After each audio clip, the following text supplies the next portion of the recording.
Bapak Ibu anak-anak sekalian, beliau almarhum Pak Muwardi ini kakak saya langsung. Beliau 2 tahun lebih tua dari saya. Beliau meninggal dunia pada usia 77 tahun. Meninggal dengan cara yang sangat mudah sekali.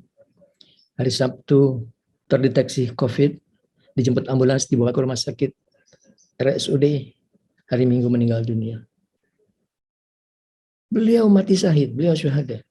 Beliau tidak perlu kita doakan. Beliau sudah ada di dalam taman-tamannya surganya Allah Subhanahu wa taala. Kita kumpul di antaranya, kita doa buat kita sendiri, buat keluarga yang ditinggalkan.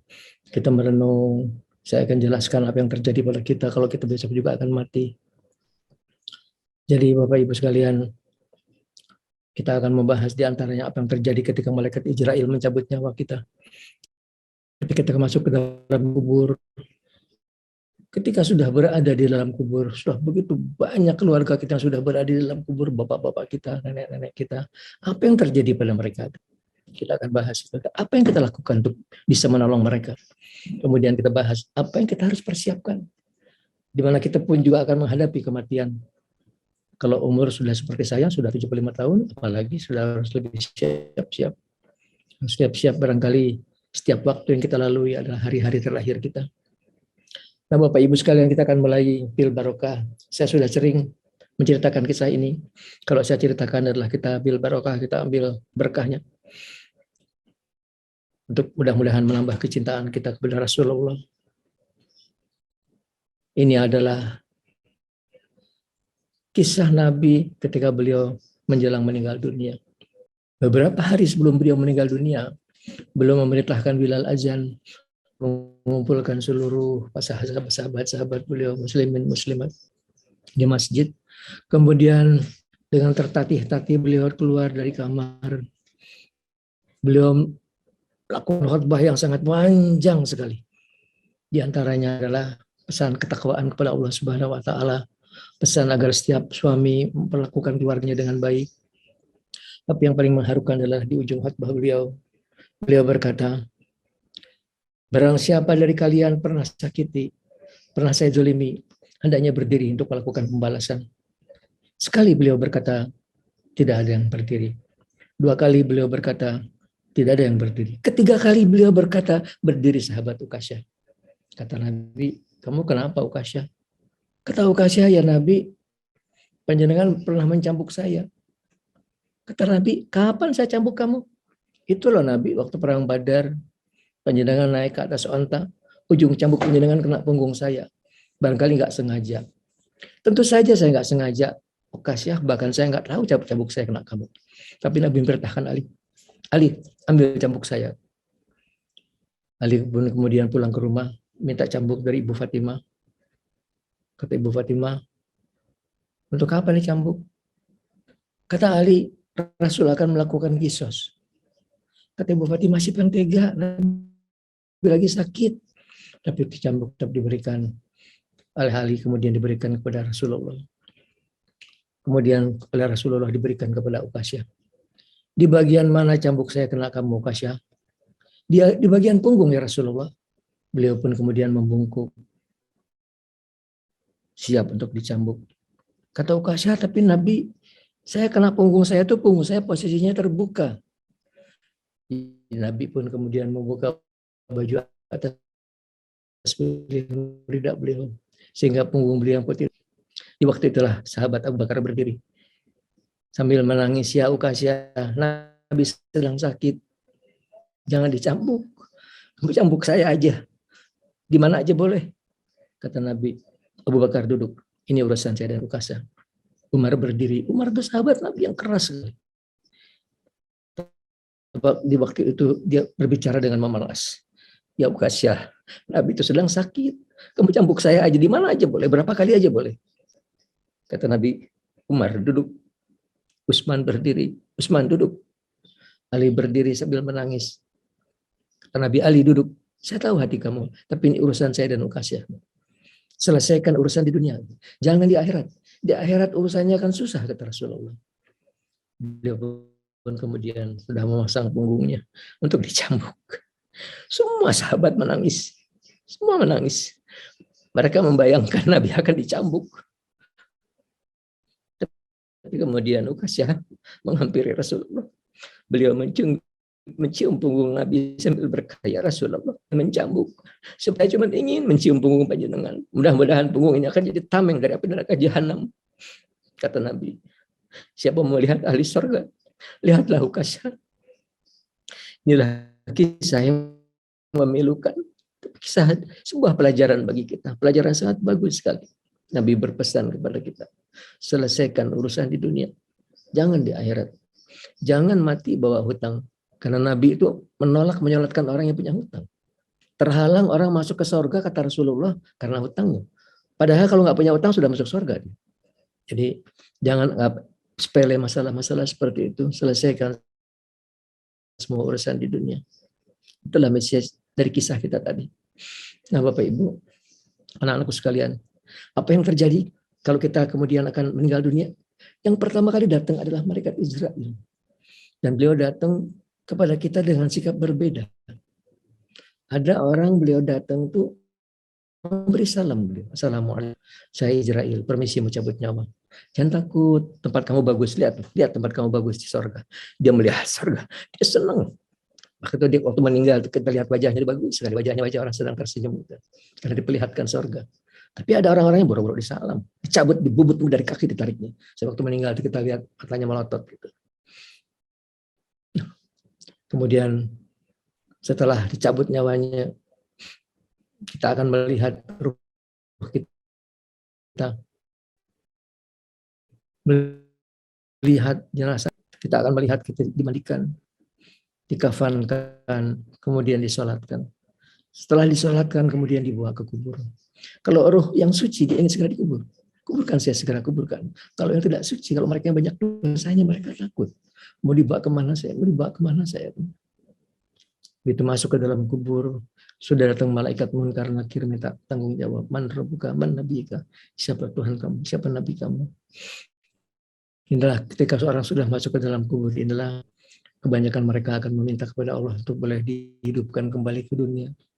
Rabbi laula la hartani ida'alin korbin fa asadaqu aku minas solihin.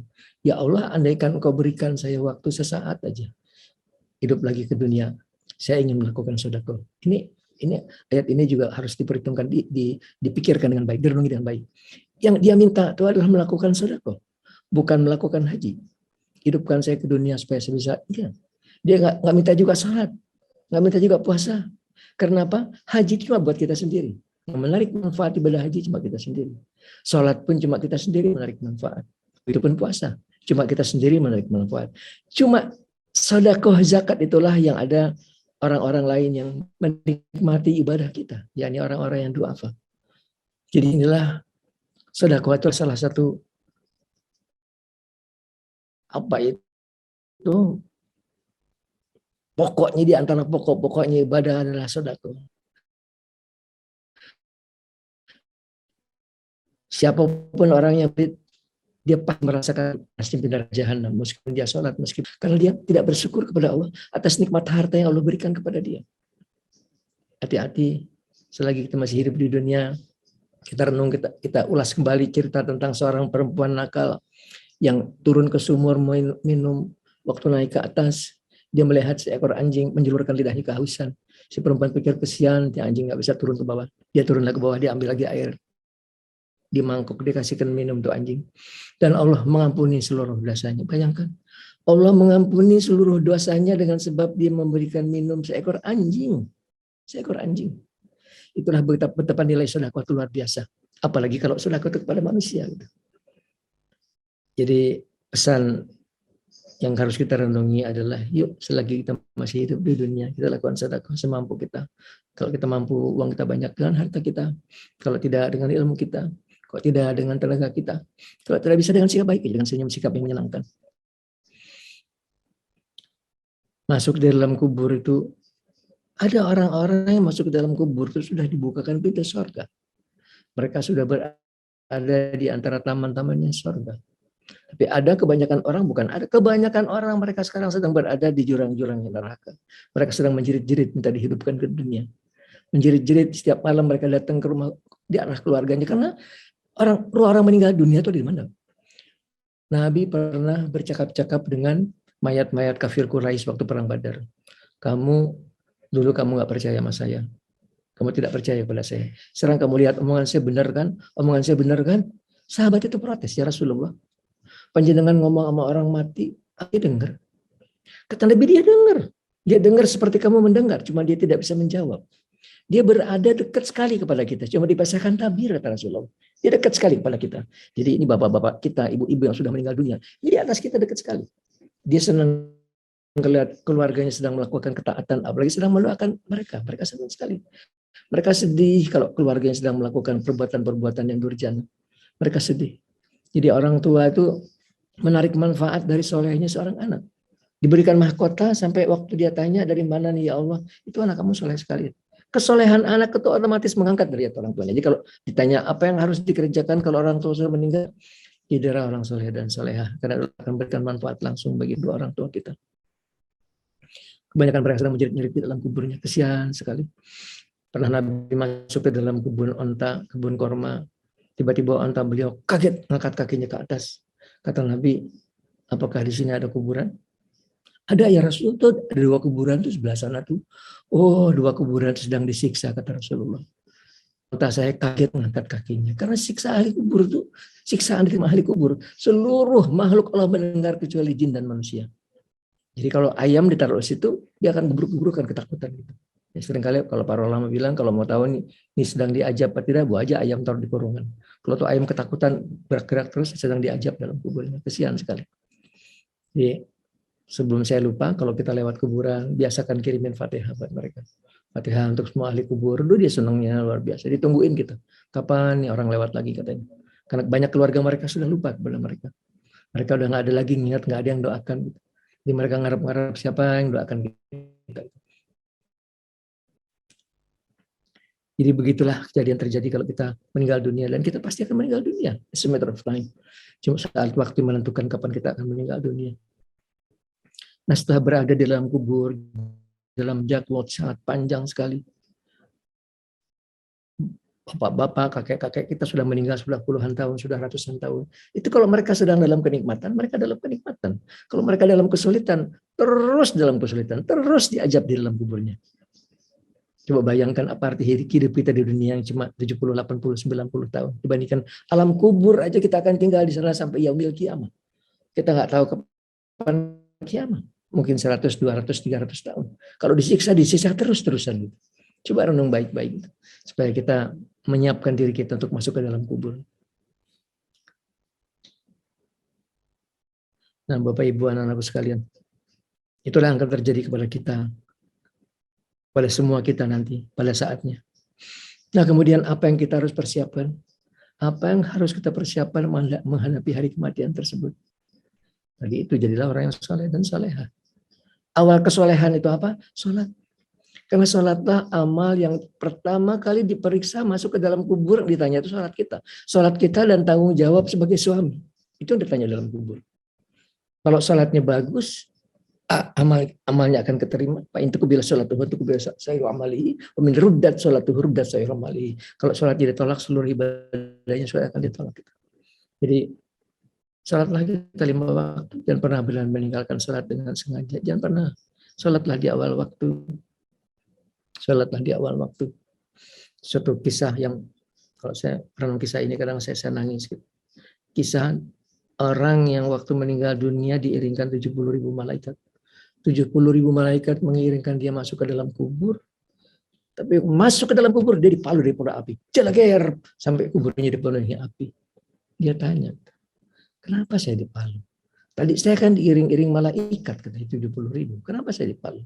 Kata malaikat, kamu harusnya dipalu 100 kali. Tapi di korting 99 kali, tinggal sekali aja. Karena kamu selalu berdoa di dalam sholat kamu. Allahumma inni a'udzubika min adzabil qabri. Ya Allah, saya berlindung dari azab kubur. Inilah di antara doa yang jangan pernah kita tinggalkan di dalam sholat kita. Setelah baca tasyahud sebelum salam, Nabi mengajarkan kita berlindung dari 4 perkara. Allahumma inni a'udzubika min adzabil jahannam, wa min adzabil qabri, wa min fitnatil mahya wal mamat, wa min syarri fitnatil masiihid dajjal. Dari 4 perkara tadi. Jadi dia dipalu cuma sekali karena selalu dia dalam sholat dia baca doa itu. Kita pun biasakan selalu dalam salat kita berdoa dengan doa tadi. Itu doa diajarkan Nabi.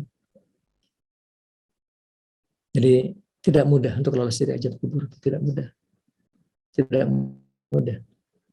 Bayangkan waktu dia tanya, tapi kenapa saya diajak? Kata malaikat, karena kamu pernah melintasi sebuah tempat. Kamu melihat orang sedang dianiaya dan kamu diam saja. Ya Allah. Kita lihat orang dianiaya, kita diam aja, sudah diajab di dalam kuburnya. Gimana kalau orang itu berbuat aniaya sendiri itu? Itulah pernah saya pulang pengajian, sudah 15 tahun yang lalu mungkin. Masih pakai topi haji, masih pakai sarung, berdua istri saya nyetir sendiri. Di tengah jalan saya tolong dipukulin, dikeroyok dipukulin pakai batu, berdarah-darah. Saya parkir mobil, saya turun. Istri saya takut, jangan nanti kamu ikut dipukulin. Tapi saya ingat hadis tadi, Bismillah aja. Tapi saya datang, mereka minggir semuanya. Mereka minggir semuanya. Terus saya ambil dia ke mobil saya. Kenapa dipukulin?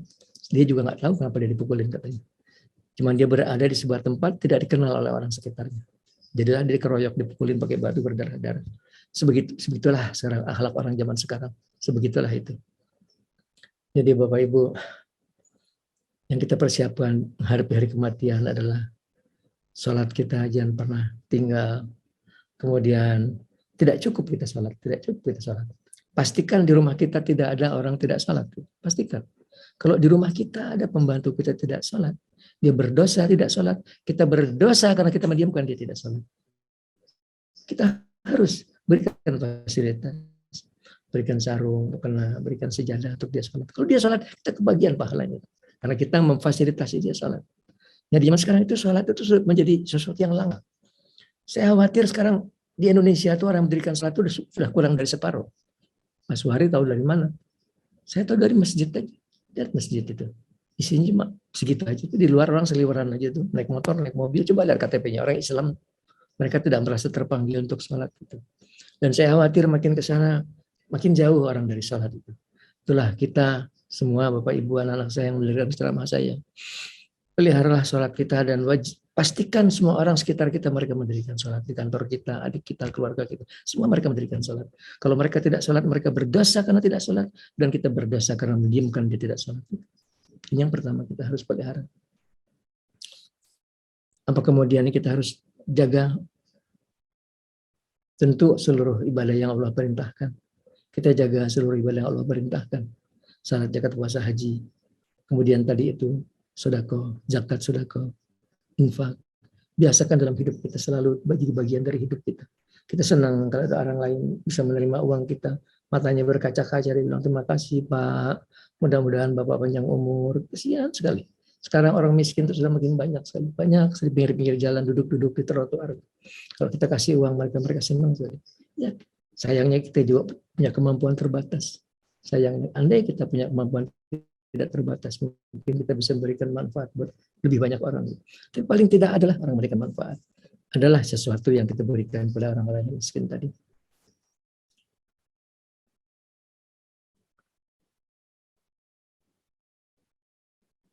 Nah, itulah mungkin yang paling penting, yang paling pokok yang ingin saya sampaikan. Pelihara kewajiban kita pada Allah Ta'ala. Pelihara kelakuan kita. Karena yang paling menentukan sebetulnya adalah bukan sholatnya 100 rakaat tiap malam, bukan. Tapi akhlak yang bagus. Akhlak yang luar biasa bagusnya. Apa sih akhlak bagus itu? Apa sih akhlak bagus itu? Akhlak bagus itu mulut yang terpelihara. Terutama dia tidak takabur, tidak ujub, tidak riya, tidak sum'ah. Dia tidak pelit. Dia juga tidak wailul likulli majatil lumajah, celakalah para pengumpat, para pencela. Jangan mengumpat, jangan mencela gitu. Lagi yang dicela orang, Allah marah. Nggak ada orang jelek, itu nggak ada. Yang ada cantik dan cantik sekali. Kalau kita bilang dia jelek, Allah yang marah. Yang kau bilang jelek itu bikinan saya. Kamu menghina saya. Nggak ada, semuanya bagus. Makanan pun, Nabi itu tidak pernah mencela makanan. Kalau beliau suka, beliau makan. Kalau beliau nggak suka, beliau nggak makan. Kita pun belajar seperti itu. Belajar, pertama sekali mulut kita. Karena sebagian besar dosa datangnya dari mulut kita. Sebagian besar dosa datangnya dari mulut kita. Dusta, fitnah, adu domba, ngopat, caci, itu datangnya dari mulut kita. Itulah pelajaran pertama orang-orang yang selamat di akhirat itu. Fayaskul khairu, wala yasmut. Apa sih nggak perlu diomong, ojo diomong. Itu pelajaran yang paling penting dalam hidup kita. Kita tahu kapan kita harus ngomong, kapan kita harus diam. Sedapat mungkin diam, kecuali ada perlu ngomong kita ngomong. Atau kalau nggak kita akan terpeleset ke dalam dosa. Tadi malam sudah salat tahajud 11 rakaat. Zikirnya banyak, 2 jam duduk. Pagi-pagi ngerasani orang. Pagi-pagi bergunjing tirakan orang. Itu pahala habis, pahalanya pindah kepada yang dia gunjingkan. Itu orang yang digunjingkan senang banget, dia nggak bikin apa-apa, tiba-tiba dapat pahala segitu banyaknya gitu.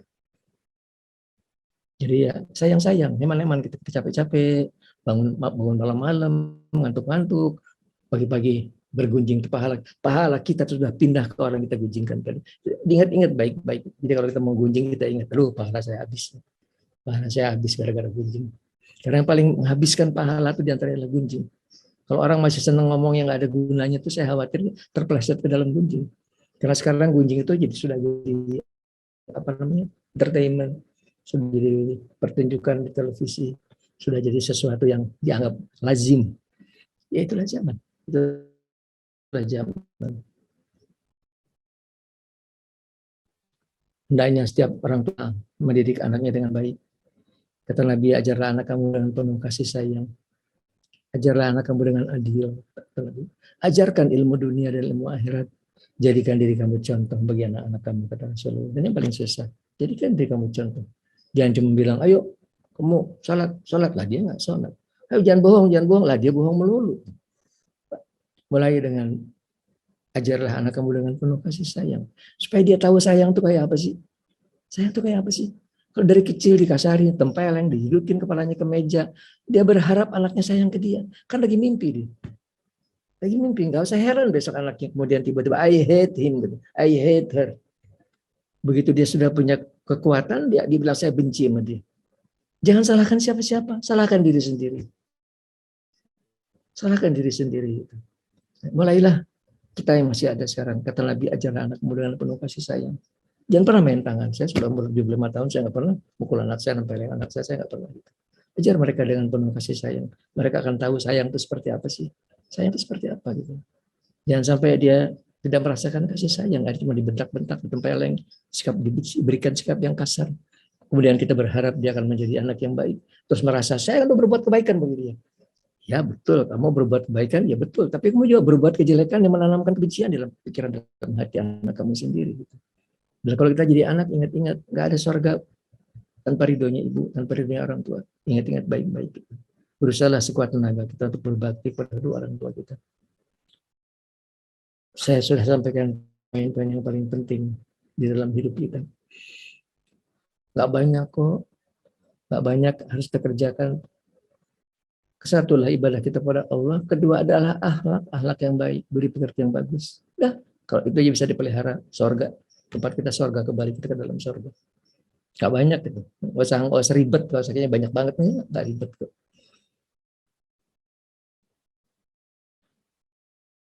Barangkali itu yang ingin saya sampaikan. Sekarang saya ajak Bapak Ibu, kita berdoa. Kita berdoa untuk diri kita sendiri. Kita doa untuk almarhum tadi sudah. Kita berdoa untuk keluarga-keluarga kita dalam kubur yang sedang kita bilang kesian. Mereka kebanyakan mereka sedang dalam kesulitan. Tadi itu mereka ada di mana? Oh, mereka dekat sekali kata Nabi. Cuma dipisahkan tabir. Sekarang pun mereka sedang melihat kita. Bapak saya, ibu saya sedang melihat kita. Apa yang dikerjakan anak-anak saya? Dalam satu hadis itu mereka setiap malam datang ke rumah keluarganya menjerit-jerit, wahai anakku, wahai keluargaku, wahai kalian yang saya besarkan, wah ingat kepada saya sedang dalam kesulitan. Dan anak-anaknya kebanyakan lupa. Jadi kalau sekarang apa yang masih memberikan manfaat buat orang yang sudah di dalam kubur? Apa sih yang memberikan manfaat mereka di dalam kubur? Kalau diajarkan Nabi, yang menjadi hak langsung itu 3 perkara tadi adalah sedekahnya sedekatin zariyati, sedekah dia kalau dia bikin masjid, selama masjid itu dipakai, selama itu orang tadi mendapatkan pahala. Yang kedua adalah ilmunya yang dipakai orang lain, dia ngajar orang atau tulis buku dibaca. Yang ketiga adalah anaknya yang soleh yang mendoakan dia. Kalau anak soleh itu wajib mendoakan orang tua. Kata Nabi, siapa orang tidak terima kasih pada manusia, tidak bersyukur kepada Allah. Siapa manusia tanpa saling terima kasih? Nomor 1 Rasulullah. Rasulullah salah bilang kedua orang tua. Salah. Rasulullah. Nomor 1, beliaulah kita harus terima kasih. Bagaimana cara kita terima kasih ke Rasulullah? Salawat. Ke satu salawat, kedua dengan akhlak. Dengan akhlak yang sekuat tenaga, kita mengikuti telapak kaki beliau semampu kita, sekuat kita. Siapa nomor 2 kita terima kasih? Kedua orang kita, ayah kita dan ibu kita. Siapa nomor 3 kita terima kasih? Guru-guru kita, karena beliau menyelamatkan akhirat kita. Siapa nomor 4 kita terima kasih? Suami istri. Kalau istri harus berterima kasih pada suami, harus. Kasih uang bilang terima kasih Pak. Dan perlakukan dengan baik, karena suami itu adalah pintu masuknya ke dalam surga buat seorang perempuan itu suami. Asal dia taat mas suami, dia bakti mas suami. Perempuan tuh nggak usah banyak-banyak, asal dia salat, zakat, puasa, haji, cukup sudah. Nggak usah kayak kita, laki kita nggak cukup. Kita harus melakukan banyak kebaikan. Perempuan segitu aja sudah alhamdulillah.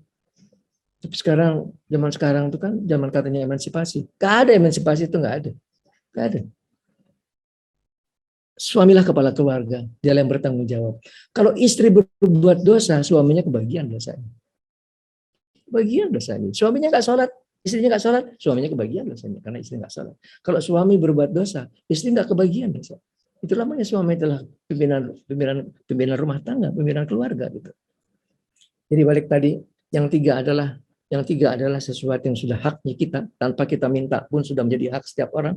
Bahwa kalau sudah zakat sedekahnya itu akan berjalan terus, bahwa ilmunya yang terpakai juga, kemudian anaknya mendoakan. Apalagi selain itu yang memberikan manfaat buat orang sudah di dalam kubur. Nomor 1 adalah kita hajikan. Ini paling hebat hajikan. Hajikan dia sudah haji Pak Suhardi, walaupun sudah haji. Karena jarak antara beliau berhaji dan meninggal dunia itu sudah kena kotoran dunia lagi, sudah kena dosa-dosa yang sudah banyak sekali. Kita hajikan beliau. Atau kalau tidak mampu kita hajikan, kita umrohkan. Emang sampai Pak Suhardi? Sampai. Sampai, kenapa tidak sampai? Ini kita bukan ngomong jelek, ngomong bagus, ya nggak apa-apa saya ceritakan. Suatu hari, sudah lebih dari 10 tahun yang lalu, saya mendampingi Pak Bambang Triatmojo, kita melakukan umroh. Sampai di sana saya pandu beliau untuk setelah kita berhaji, Pak Bambang, kita hajikan ibu kita almarhumah, kita hajikan kita umrohkan bapak kita, ibu kita umrohkan juga bapak kita. Itu malamnya itu datang ke saya Pak Harto. Beliau datang pakai baju ihram, beliau tersenyum ke saya gitu. Mau bilang terima kasih kepada saya karena saya telah membimbing anak yang melakukan umroh. Dan dia pakai baju ihram, berarti umrohnya anaknya keterima oleh Allah Subhanahu wa taala. Dan luar biasa itu.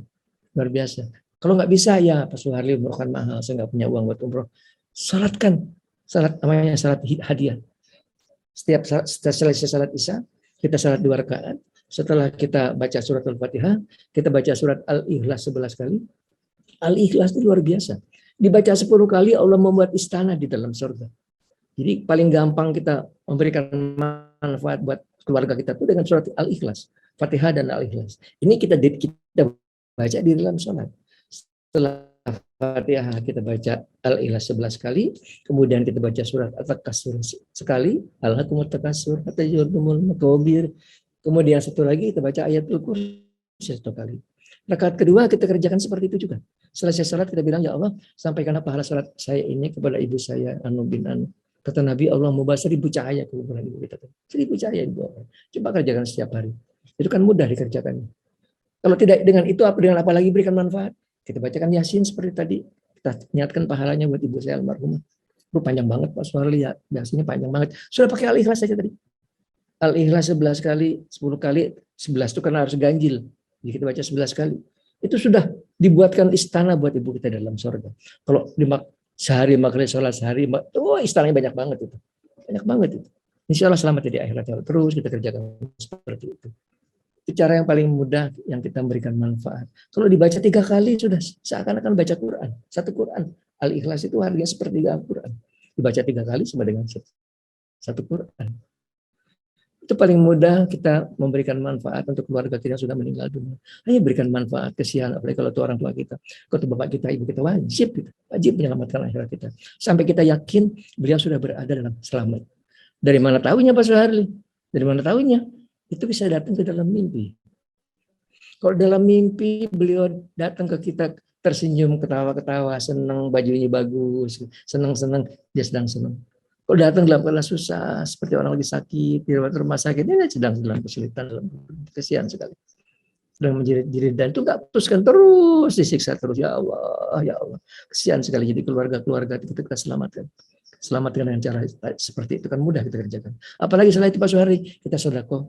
Sudahkah kita niatkan pahalanya untuk keluarga kita sudah meninggal? Itu juga luar biasa. Nilainya tinggi sekali, luar biasa. Apapun kebajikan-kebajikan kita lakukan, kita niatkan pahalanya buat keluarga kita, itu akan memberikan manfaat yang luar biasa.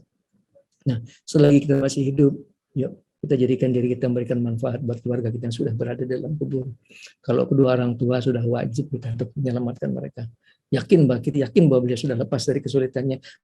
Karena kebanyakan mereka sedang dalam kesulitan. Coba baca hadisnya, kita nangis bacanya.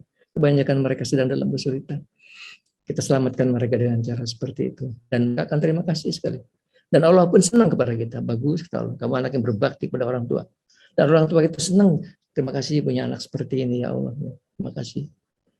Jadi sudah saya sampaikan, ayo berikan manfaat buat keluarga kita yang sudah di dalam kubur. Kesian sekali gitu.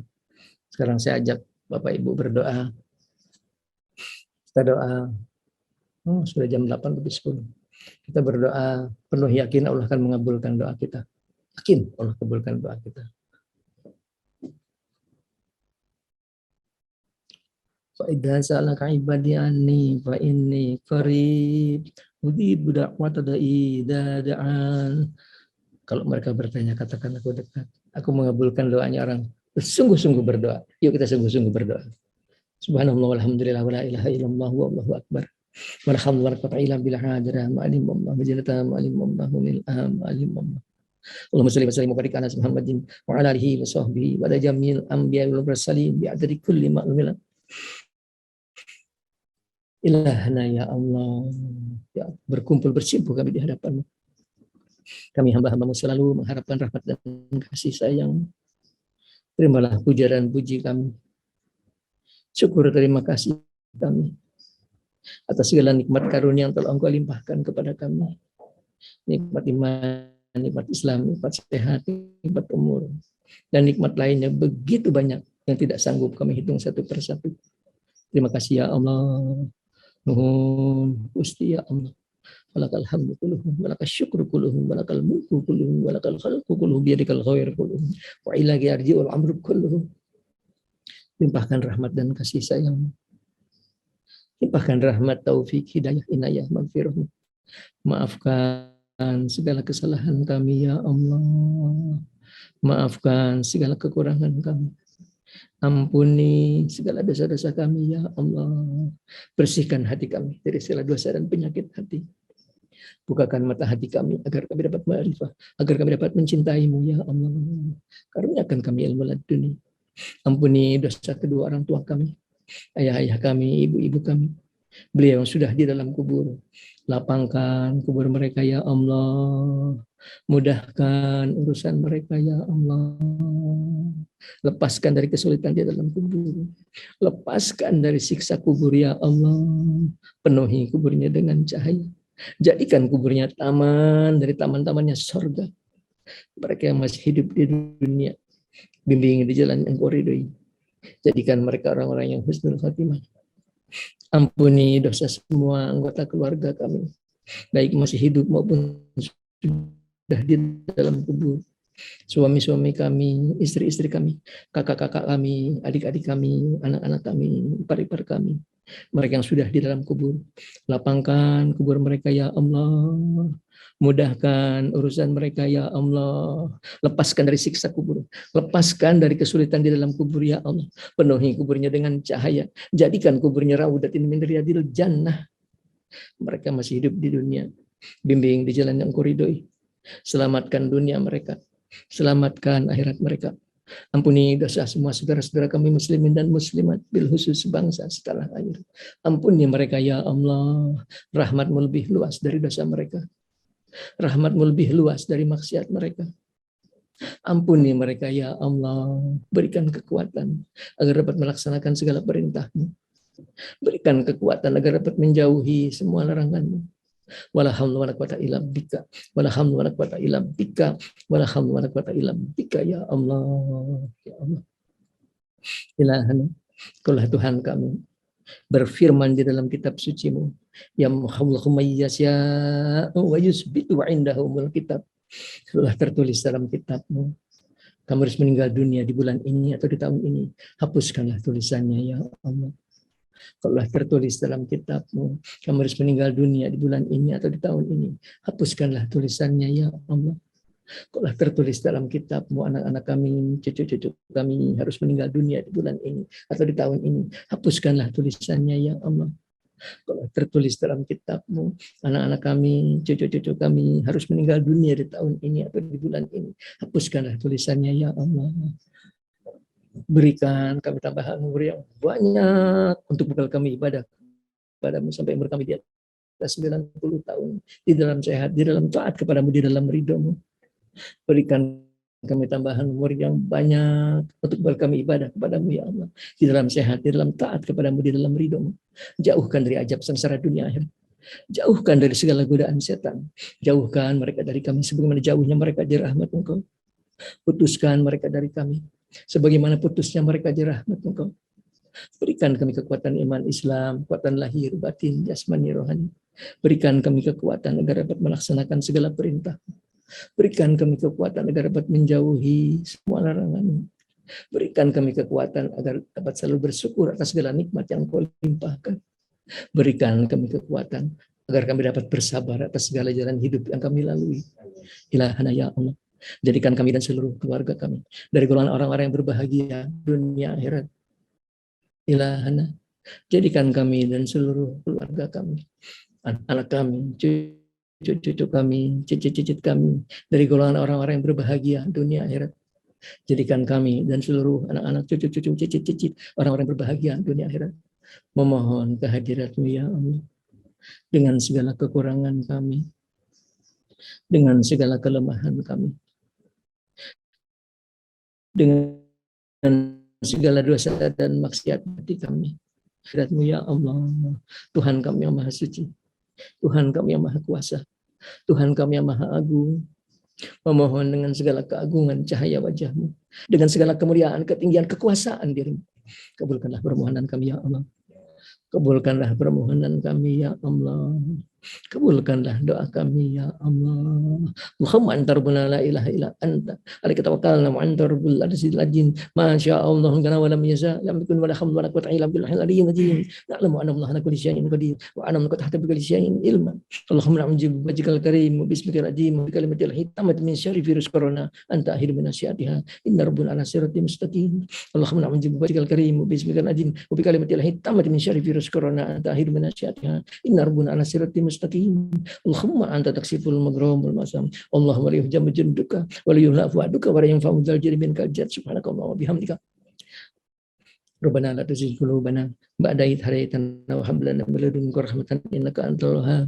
Na'udzu bika rabbuna min jahdil bala'i wa darkis saqa'i wa su'il qada'i ismatatil ladai. Nas'aluka al-'afiyata fid dunya wal akhirah. Allahumma inna nas'aluka al-'afwa wal 'afiyata fid dinina wa dunyana wa lina wa amwalina. Allahumma astur awratana wa amin ru'atana. Allahumma inna nas'aluka farajan qariba wa sabran jamila wa rizqan wasi'an wa afiyatan min jamil balai wa nas'aluka tamamal afiyah, nas'aluka dawamal afiyah, nas'aluka syukra 'ala al afiyah, nas'aluka la ghina 'anil nas wala hawla wala quwwata illa billah. Na'udzu bika min jawali ni'matika wa tahuri afiyatika wa fujaati ni'matika wa jamin sahmatika. Allahumma inna na'udzu bika min ilmin la yanfa'u wa min qalbin la yahsha'u wa min nafsin la yasba'u wa min da'watin la yustajabu laha. Allahumma inna nas'aluka al-huda wa taqwa wal 'afafa wal ghina. Allahumma inna nas'aluka al-'ilma nafi'an wa 'amalan mutaqabbalan wa rizqan wasi'an halalan wa rizqan wasi'an halalan wa shifaan min kulli da'in wa shifaan min kulli da'in wa shifaan min kulli saqamin. Rabbana hab lana min azwajina wa dhurriyyatina qurrata a'yun waj'alna lil muttaqina imama. Rabbana la tuzigh qulubana ba'da idh hadaytana wa hab lana min ladunka rahmatan innaka antal wahhab. Rabbana taqabbal minna innaka antas samiul alim wa tub alaina innaka tawwabur rahim. Birahmati ya arhamar rahimin, birahmati ya arhamar rahimin, birahmati ya arhamar rahimin, birahmati ya arhamar rahimin, birahmati azizul hakim, birahmati aliyul azim, birahmati ya qawiyul matin, birahmatika ya ghafurur rahim, birahmati salamul mu'min, birahmatika ya lam yalid wa lam yulad wa lam yakul lahu kufuwan ahad, birahmatika ya qadiyal hajat, birahmati mujib da'wat. Sallallahu alaihi Muhammadin wa ala alihi wa sahbihi wasallam tadawunkihi wa ridha nafsihi wa jalata rasulil kalimatih. Subhana rabbika rabbil izzati amma yasifun wa salamun alal mursalin. Alhamdulillahirabbil alamin. Hadratin Nabi Muhammadin sallallahu alaihi wasallam. Al-Fatihah. Alhamdulillahi minasyaitonir rajim. Bismillahirrahmanirrahim. Alhamdulillahirabbil alamin. Arrahmanir rahim. Maliki yaumiddin. Iyyaka na'budu wa iyyaka nasta'in. Ihdinas siratal mustaqim. Siratal ladzina an'amta 'alaihim ghairil maghdubi 'alaihim waladdallin. Amin. Demikianlah Bapak Ibu anak-anakku sekalian. Lebih kurangnya saya mohon maaf. Wassalamualaikum warahmatullahi wabarakatuh.